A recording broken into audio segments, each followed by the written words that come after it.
Good afternoon, Mrs. Anderson. Can you please introduce yourself? Yes, good afternoon. My name is Jill Anderson. I teach 5th grade ELA and social studies.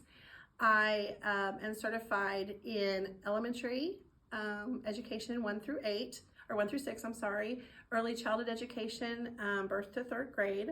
I'm also certified ELA grades 5 through 9. I have been teaching, this is my 20th year teaching. I took about a few breaks to stay home with my kids, so I'm on year 20. Prior to our assessment writing this year, what process did you go through to write summative and unit assessments? Mainly as our team, we did work as a team.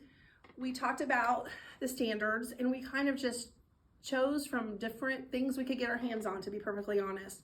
I'm not gonna lie, some things have been in the file cabinet 10, 15 years and we're still pulling from them. And which it was kind of like, or we would either do that or we would choose a ready-made test, which weren't specific to Missouri standards. They were close, maybe some were close, but I think we were forgetting some. So it was kind of a hodgepodge, honestly. And that's kind of how we did it until, we kind of took the reins and decided, hey, we're gonna make sure the test questions align to the state standards. Can you explain the process that we are using this year to write assessments? Right. Well, first of all, we are using our scope and sequence to make sure we've covered all the standards. We have our scope and sequence out when we go do our test writing. We use the MAT book as a source because it has everything right there at your fingertips. It has the standards, the 5th grade standards for ELA. It has question stems and different difficulties of questions and different styles of questions. We pretty much divide and conquer. As a team, we take the standards.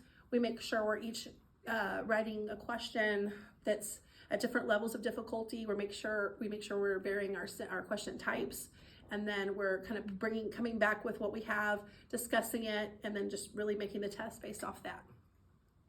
How has the assessment,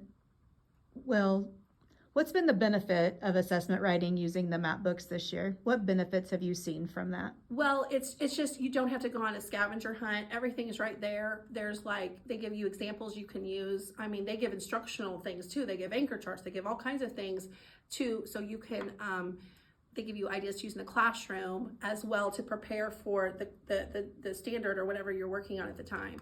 So it's just really a good source to get those stems.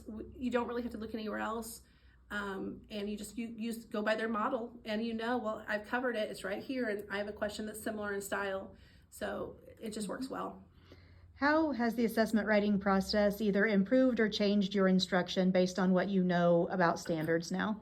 Well, I think it like I said, they give right in that MAT book, they give suggestions, they give teaching, they give links, they give anchor charts, they give all kinds of things that we can look at when we're creating our actual activities that we're using to teach those standards, to get them ready for the test.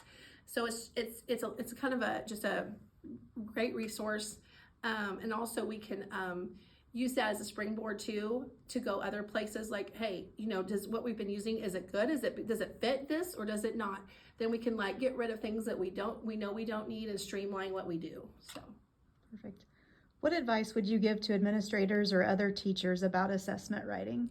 Well, I think what's really good, and it scared me at first, but toes in the water, I don't think it works. I think you just need to jump in, do the whole test, just divide and conquer, get it done, have the discussions, and all of a sudden it's like, hey, that wasn't that hard, and it's done.